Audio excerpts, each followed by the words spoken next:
तो मौर्यकालीन सामाजिक स्थिति, मौर्यकालीन प्रशासकीय व्यवस्था हो चुकी है और कुछ अगर हो सकता है कि कुछ चीज़ें मिस हुई हों तो वो आपको यहाँ मिल जाएंगी या अर्थव्यवस्था में मिल जाएंगी। अभी आर्थिक प्रशासन तो हुआ नहीं है, तो वो मौर्यकालीन आर्थिक स्थिति में वो चीज़ें मिल जाएंगी। तो हम लोग देखेंगे आज मौर्यकालीन सामाजिक स्थिति कि सामाजिक संरचना मौर्यकाल में कैसी थी और किस तरह से वर्ग विभाजन था, वर्ण व्यवस्था। तो इसको देखने के पहले थोड़ा सा आप लोगों का हाल चाल हो जाए। कैसे हैं आप लोग? पढ़ाई चल रही है? अच्छा, जब कोई पूछता है कि पढ़ाई चल रही है तो ऐसे सर हिलता है आप लोगों का भी, लेकिन वो हृदय आपका बताता है कि चल रही है कि नहीं चल रही है। सामने हो तब तो हमें भी कुछ अंदाज़ा लग जाता है कि चलती है कि नहीं चल रही है। तो आइए ये इस उम्मीद के साथ कि अच्छी चल रही होगी और सदैव सकारात्मक बने रहिए, क्योंकि ज़िंदगी में सकारात्मकता आपको ऊर्जान्वित रखती है, हमेशा ऊर्जावान बनाए रखती है। अगर आप नकारात्मक विचारों को लेकर चलेंगे तो मन में एक ऐसा भाव आएगा कि वही कुछ करने का कोई मतलब नहीं है। तो वो भाव ना आए, क्योंकि आपको ज़िंदगी भर कुछ ना कुछ करना है। अभी तो आप एक जॉब पाना चाह रहे हैं, जॉब पाने के बाद की क्या कठिनाइयां हैं उनका भी सामना करना है। तो इसको एक प्रशिक्षण के रूप में लीजिए इन कठिनाइयों को। तो मौर्यकालीन सामाजिक स्थिति, मौर्यकालीन सामाजिक स्थिति के विषय में जानने के जो प्रमुख स्रोत हैं वही स्रोत हैं जो मौर्यकाल के विषय में जानने के स्रोत हम लोग देखते आ रहे हैं। सामाजिक स्थिति में सर्व प्रमुख जो स्रोत हैं वो आपका अर्थशास्त्र तो है ही। अर्थशास्त्र कौटिल्य का आपका, इसके बाद मेगास्थनीज की इंडिका, मेगास्थनीज की इंडिका और अशोक के अभिलेख, अशोक के अभिलेख, ये प्रमुख स्रोत हैं मौर्यकाल, मौर्यकालीन सामाजिक स्थिति को जानने का। मेगास्थनीज की इंडिका के उद्धरणों को अन्य यूनानी लेखकों ने अपने पुस्तकों का हिस्सा बनाया।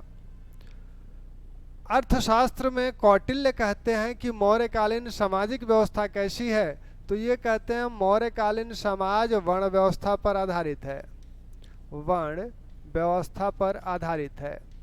अब यह वर्ण व्यवस्था भारत में कैसी थी?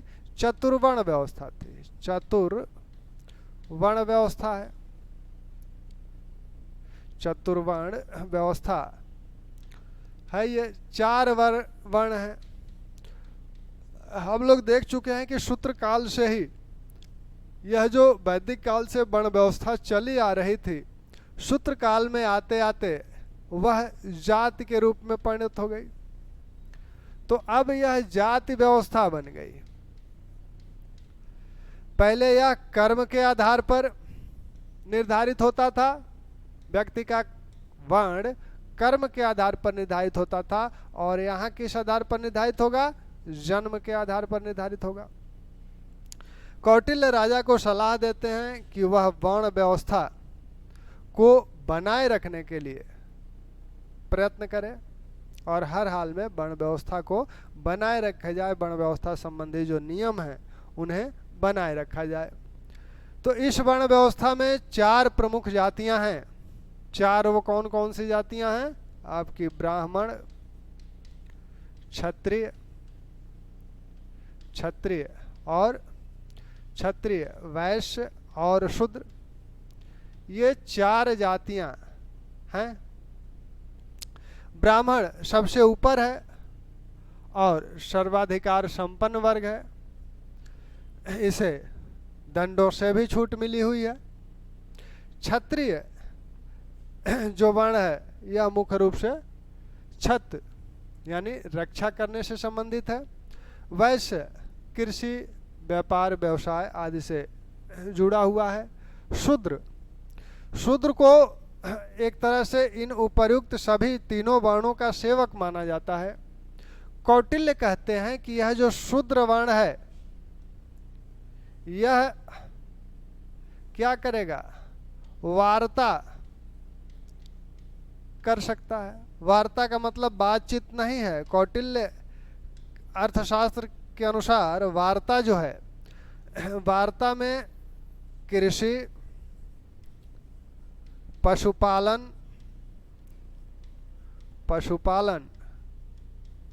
व्यापार वाणिज्य सब शामिल है। व्यापार वाणिज्य को सम्मिलित रूप से वार्ता कहा गया है। यानी वह कृषि कर्म भी कर सकता है, पशुपालन भी कर सकता है, व्यापार वाणिज्य भी कर सकता है। तो वार्ता को करने का अधिकार कौटिल्य शूद्रों को देते हैं।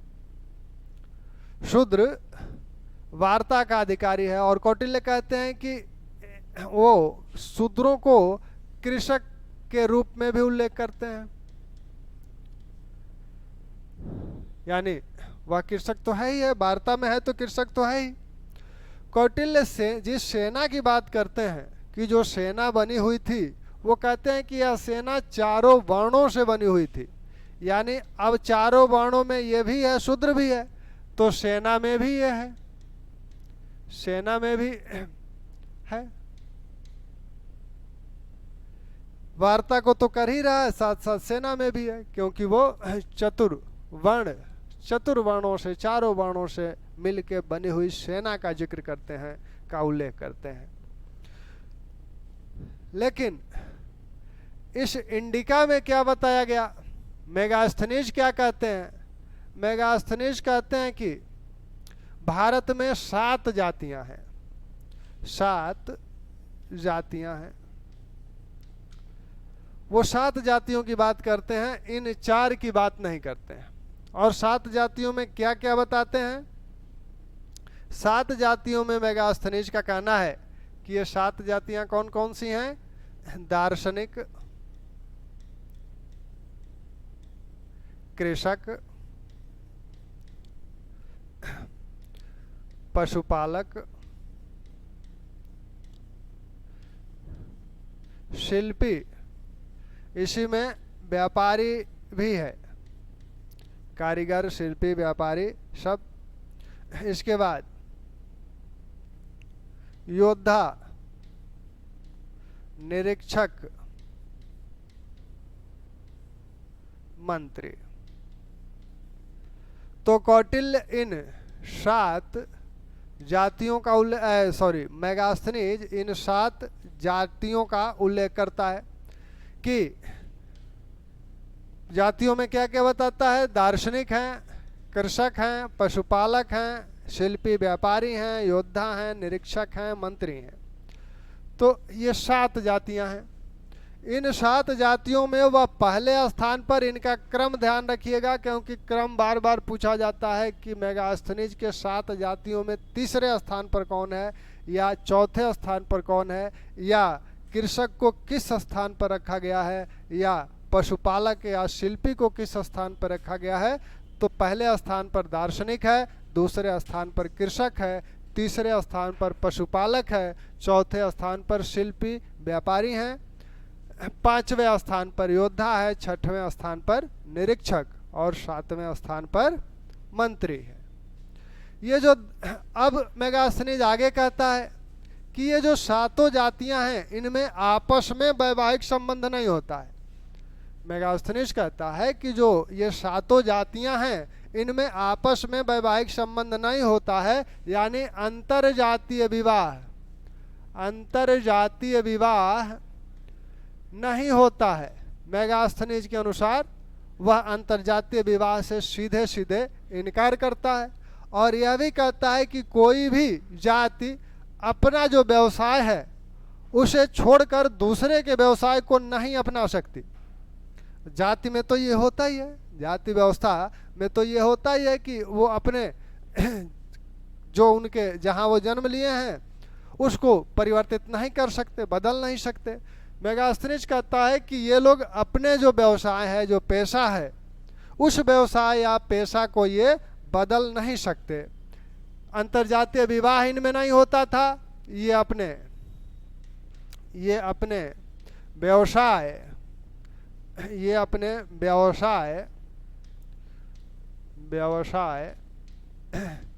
या पेशा को बदल नहीं सकते।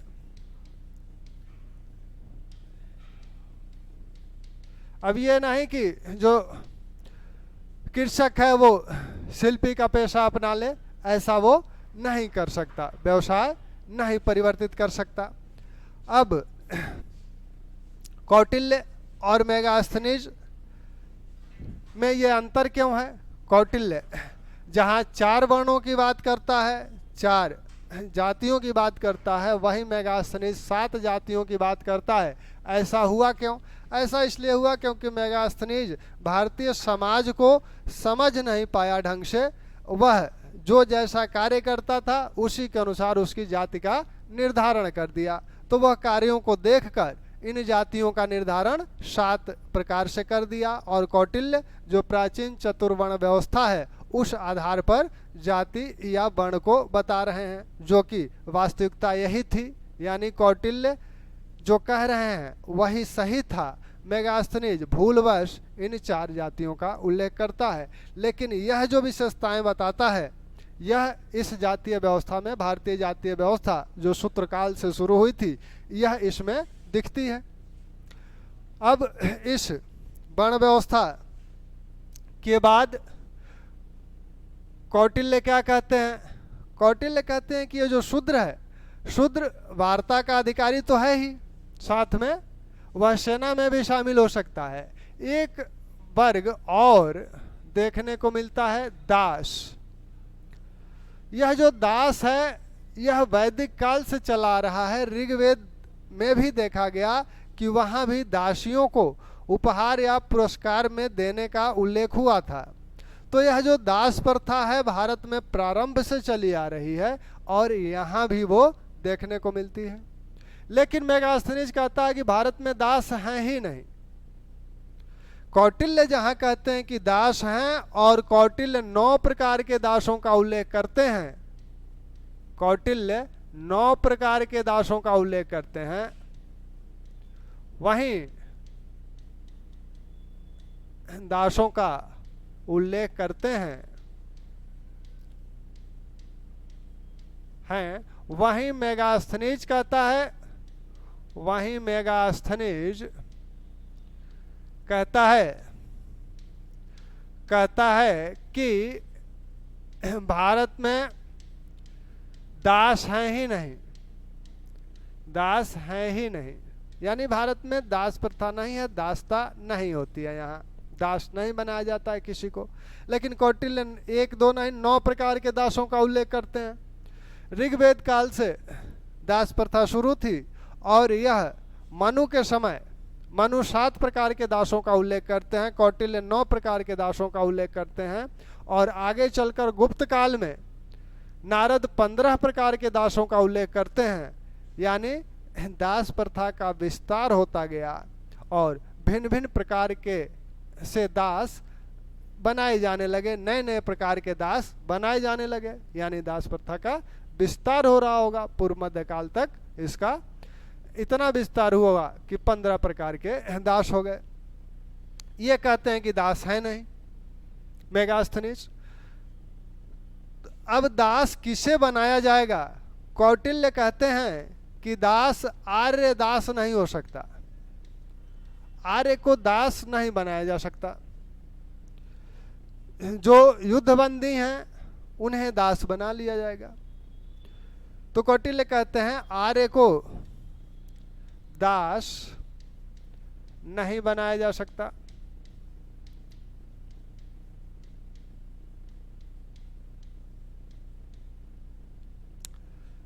आर्य, शूद्र को भी वो आर्य कहते हैं। शूद्र भी क्या है? आर्य है।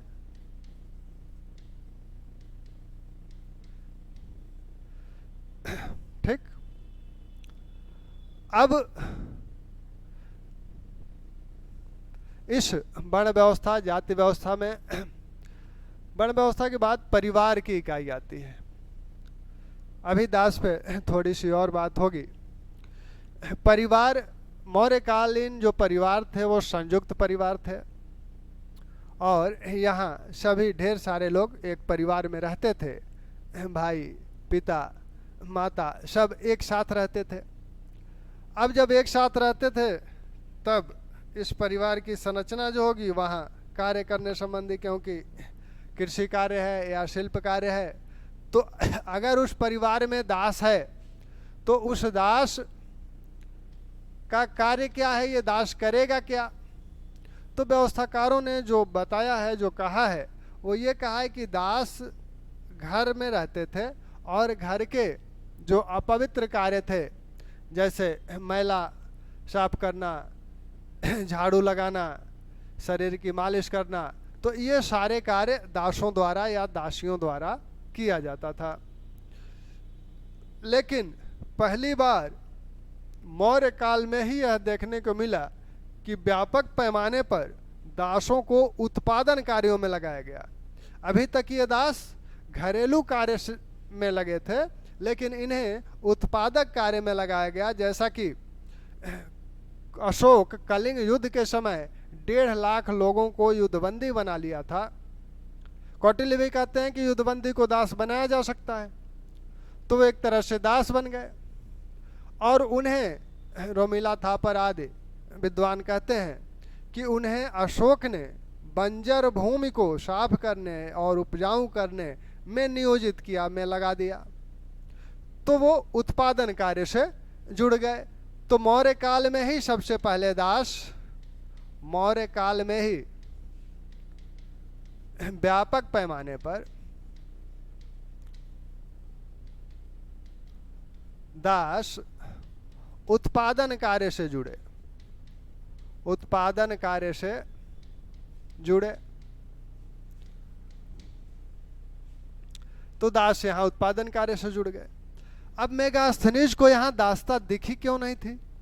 जब दास यहाँ थे, इतने प्रकार के दास हैं, तो मेगास्थनीज क्यों नहीं देख पाया? मेगास्थनीज इसलिए नहीं देख पाया क्योंकि रोम में भी दास प्रथा है। तो रोम में जो दास प्रथा थी, वहाँ के दासों को कोई अधिकार नहीं था। वो एक तरह से सीधे सीधे स्वामी के गुलाम थे, अधिकार शून्य थे वो, और उन्हें बहुत प्रताड़ित किया जाता था, उनसे सारे निकृष्ट कार्य कराए जाते थे। वह मेगास्थनीज को वो सब यहाँ दिखा नहीं, तो वो ये समझा कि यहाँ दासता है ही नहीं, क्योंकि यहाँ दासों के साथ उदार व्यवहार किया जाता था। तो वो समझ नहीं पाया कि यहाँ दासता भी है। तो जो रोमन दासता है, जो भारतीय दासता है, उसमें अंतर यह है कि इन दासों के अपने कुछ, इनकी अगर पैतृक संपत्ति है तो इनका पैतृक संपत्ति पे अपने अधिकार होगा, ये अधिकार इन्हें है।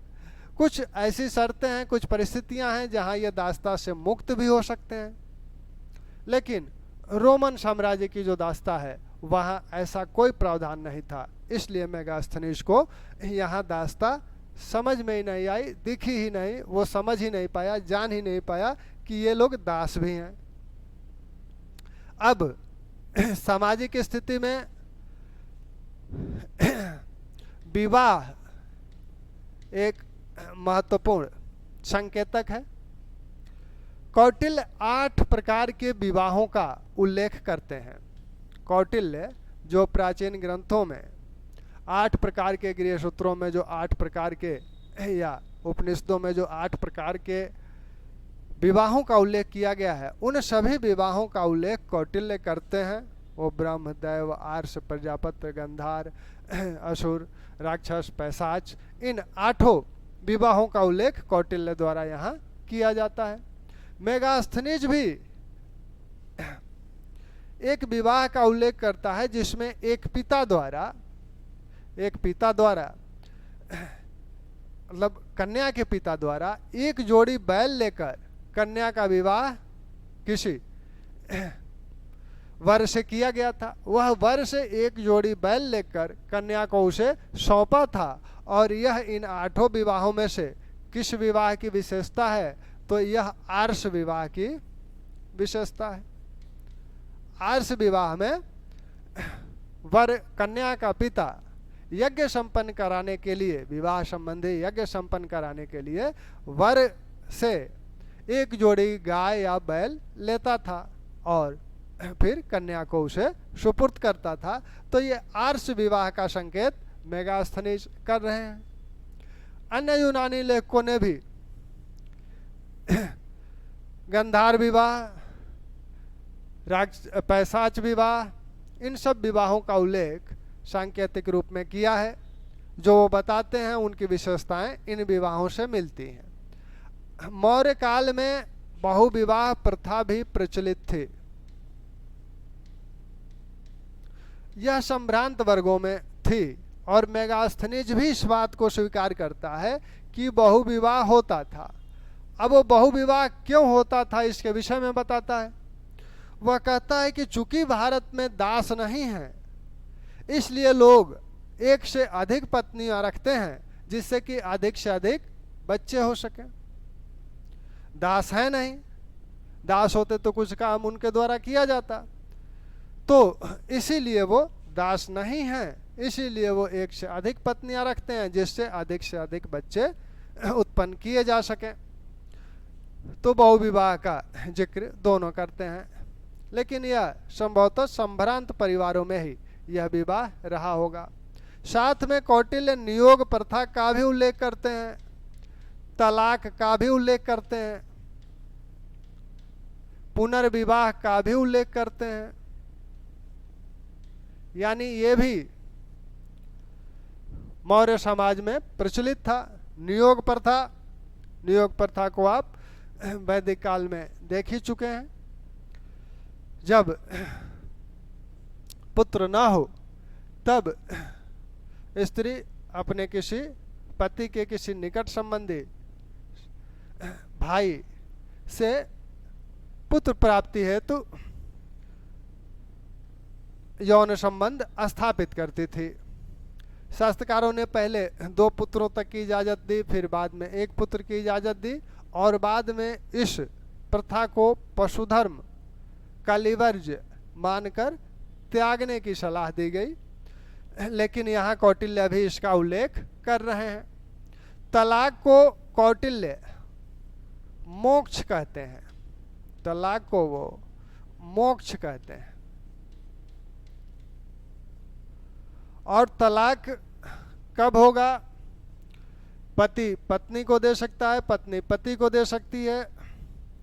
उसके लिए कुछ शर्तें हैं। कौटिल्य कहते हैं कि अगर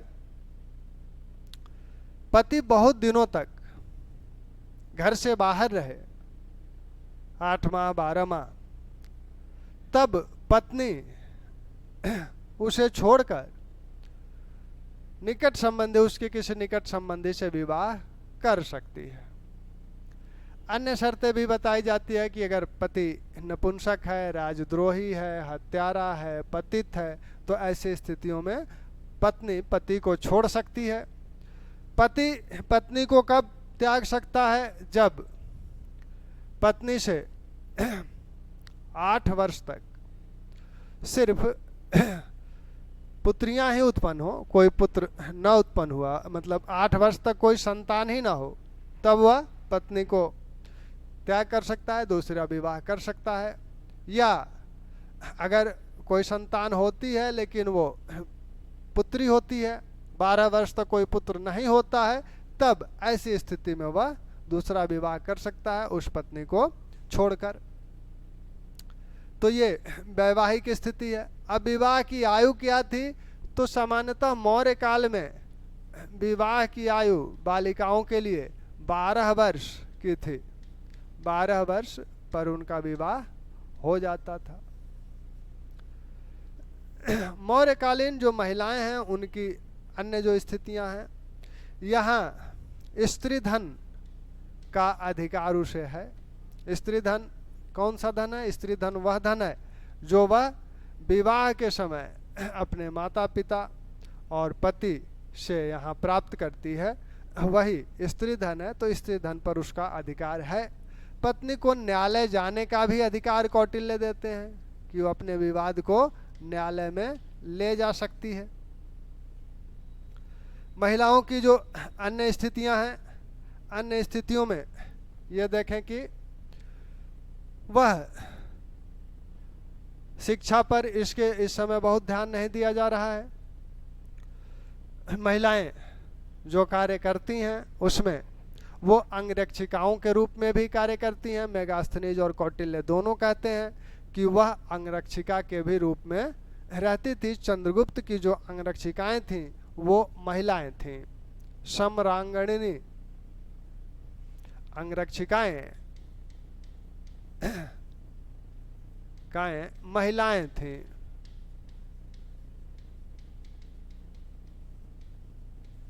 इन्हें सम्रांगणी बोला जाता था।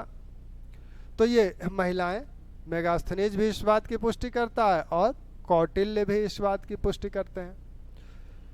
और उनके व्यवसाय क्या थे? कुछ महिलाएं जो हैं वो गणिका का कार्य करती थी। राज्य की सेवा में रहते हुए वे संगीत नृत्य आदि कर्मों को करती थी, तो ये राज्य की सेवा में थी।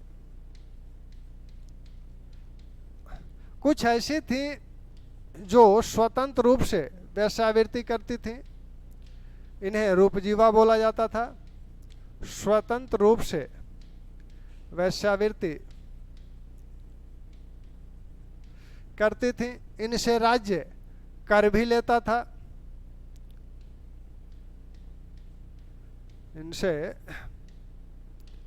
इनसे राज्य कर भी लेता था। कर भी लेता था। ठीक। कुछ मनोरंजन कार्य भी करती थी। नाटक आदि में भाग लेती थी, जिन्हें रंगोपजीवनी बोला जाता था। रंगोपजीवनी।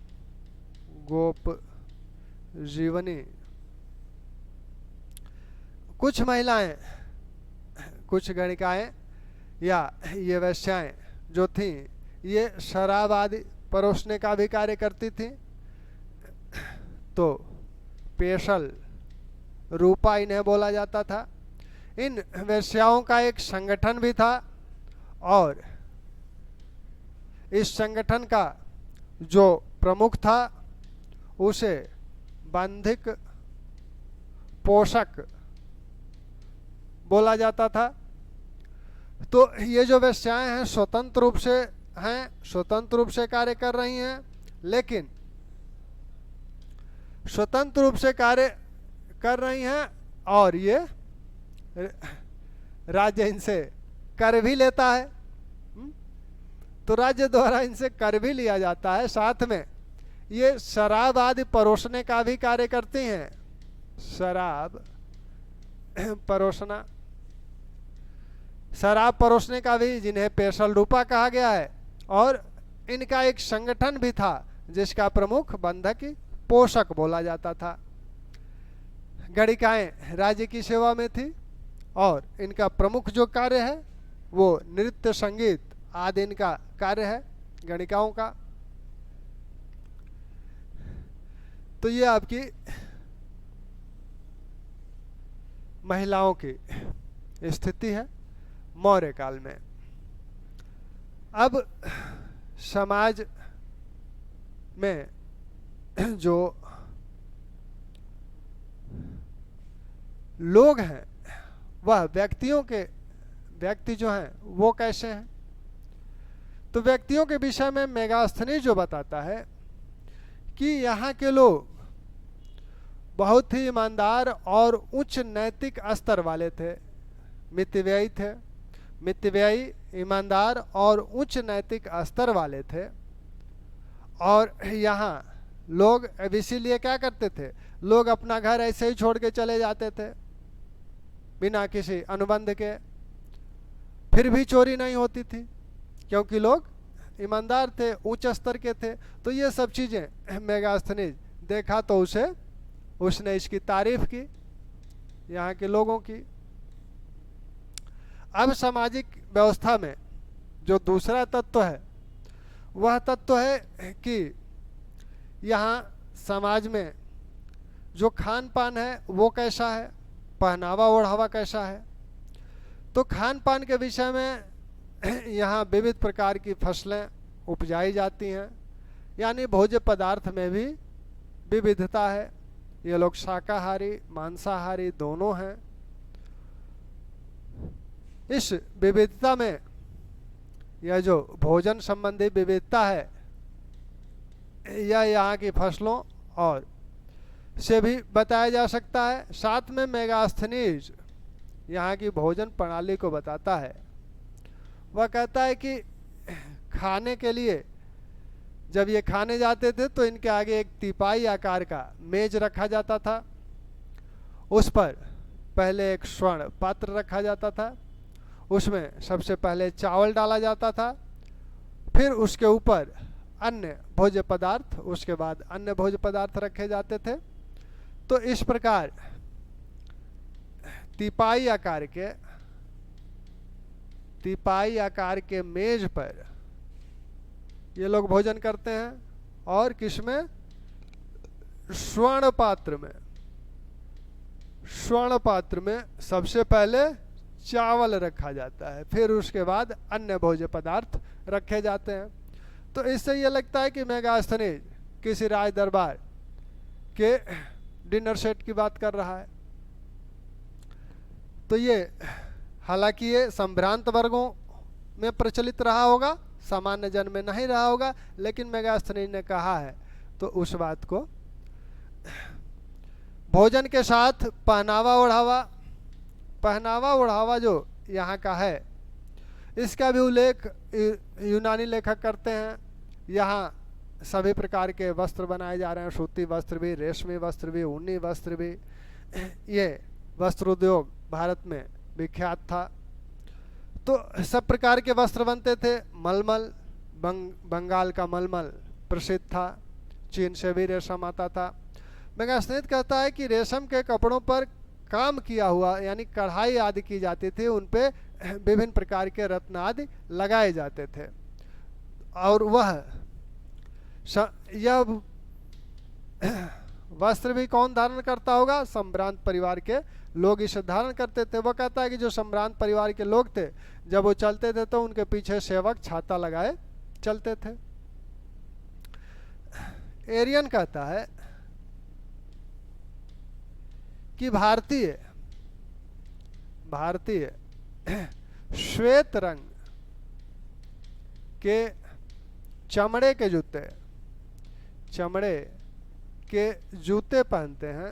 जूते पहनते थे,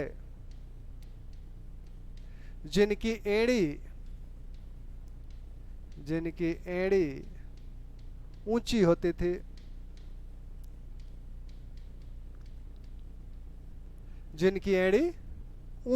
थी, यही फिर कहता है कि भारतीय कान में हाथी दांत के बने आभूषण धारण करते थे। हाथी दांत के बने आभूषण धारण करते थे। तो स्त्री पुरुष दोनों आभूषण धारण करते होंगे, ऐसा संकेत लगता है। तो ये इनका पहनावा ओढ़ावा खान पान है। इसके बाद मौर्यों की जो मनोरंजन, वो किस प्रकार से अपना मनोरंजन करते थे।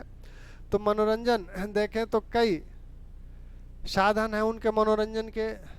विहार यात्राएं हैं, समाज है, प्रवहन है, और उसके साथ विभिन्न युद्ध हैं, पशुओं के युद्ध हैं, संगीत नृत्य है, और साथ में मदारी तमाशा ये सब भी है, नाटक है। तो जो इनके मनोरंजन के साधन हैं, मनोरंजन के साधन इनके जो हैं उसमें आप देखेंगे कि विहार यात्राएं हैं, विहार है, मृग्या, इसी विहार या मृग्या, समाज, प्रवहन, इसके साथ संगीत नृत्य, विभिन्न प्रकार के जो मदारी और पेशे हैं, वाग जीवक, ये विभिन्न पशुओं की बोली बोलकर लोगों का मनोरंजन करते थे। बोली बोलकर लोगों का मनोरंजन करते थे। इसी प्रकार सौभिक, यह मदारी जो दिखाता था, कुहक, जादूगर, पल्लवक, रस्सी पर चढ़ने वाले, रस्सी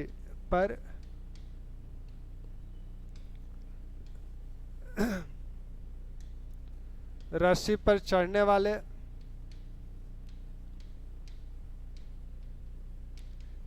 वाले, वैसे ही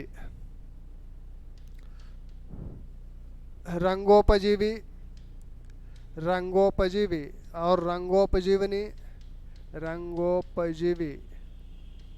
और रंगोपजीवनी। तो रंगोपजीवी और रंगोपजीवनी क्या करते हैं? ये लोग रंगोपजीवी जो हैं, ये विभिन्न प्रकार के भेष आदि बनाकर मंच पे प्रस्तुत होते थे, जिससे लोगों का मनोरंजन होता था। ये जो मदारी हैं, इन्हें गांव में जाने पर प्रतिबंध था, गांव में ये नहीं जाते थे। तो ये मौर्यकालीन समाज का एक संक्षिप्त परिचय है आपके सामने। और ये आपका जो प्रश्न जो बनते हैं, प्रश्नों को देख लें कहाँ से प्रश्न आपके बनते हैं। पहला प्रश्न तो यही किया जाता है कि मेगास्थनीज की जो 7 जातियां हैं, तो मेगास्थनीज की इन 7 जातियों में कौन किस नंबर पे है, इसको ध्यान रखिएगा। यह जो दार्शनिक है, यह दार्शनिक जो है,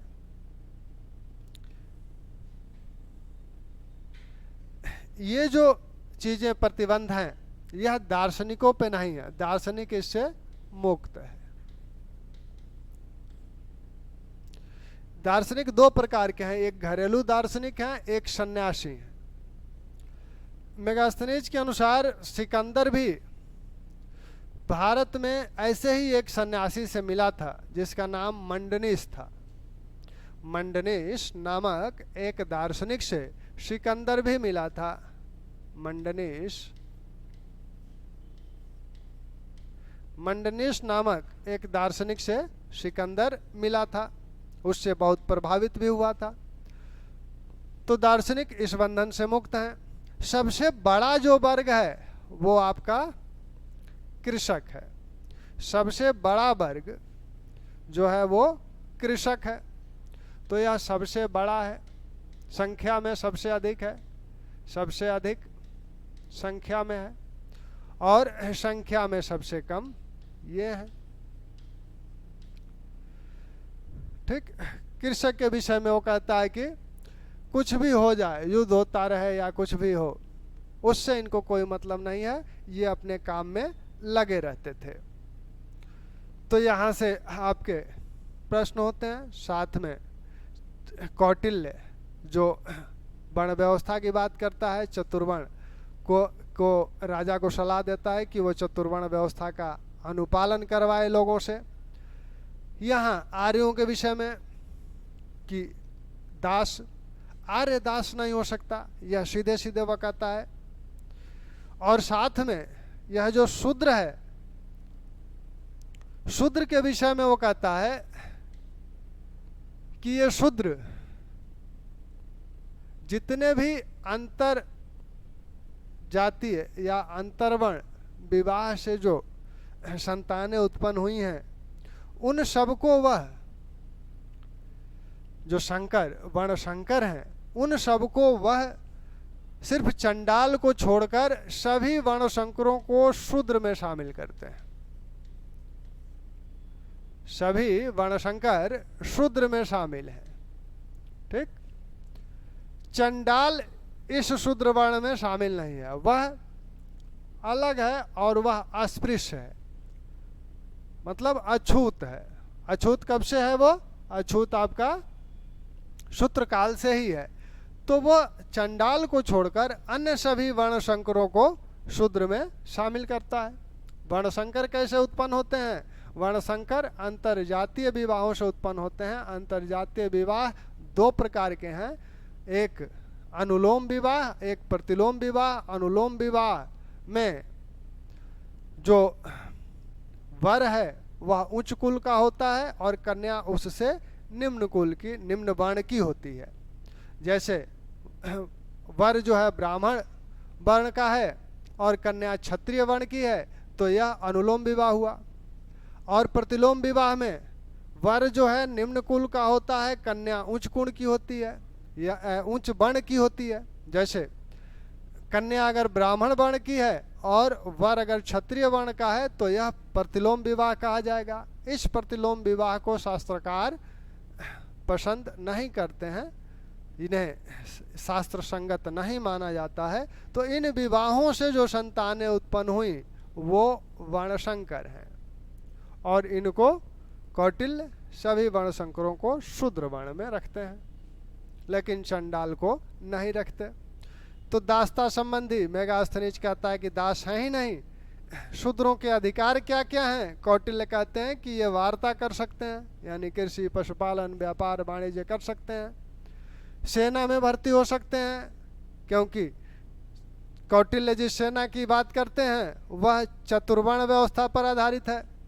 तो कौटिल्य की सेना चतुर्वर्ण है और 4 वर्णों में ये शामिल है। तो 4 वर्णों में जब शामिल हैं तो ये भी सेना में होंगे ही होंगे।